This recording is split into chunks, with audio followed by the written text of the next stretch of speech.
अस्सलाम वालेकुम नाज़रीन, जीअं त तव्हां ॾिसी रहिया आहियो कोहिस्तान न्यूज़ सर्विस।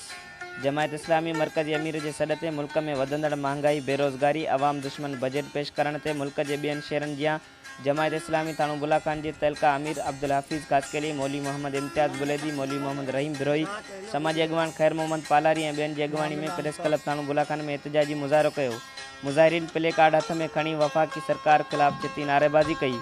उन मौक़े ते मुज़ाहिरे खे ख़िताब कंदे अॻवाननि चयो त वफ़ाक़ी सरकार मुल्क में 3 सालनि दौरान मुल्क में ॻाटे तोड़ महांगाई करे ग़रीबनि जो जीअण जंजाल करे छॾियो आहे। नौजवान बेरोज़गारी सबबि ख़ुदकुशियूं करे रहिया आहिनि। हुकूमत नाकाम थी चुकी आहे। अॻवाननि वधीक चयो त मौजूदा बजट अवाम दुश्मन बजट पेश कई आहे। अवाम दुश्मन बजट मां अवाम खे को बि रिलीफ नाहे। वधीक ख़बरुनि लाइ ॾिसंदा रहो कोहिस्तान न्यूज़ सर्विस ٿاڻو بولا।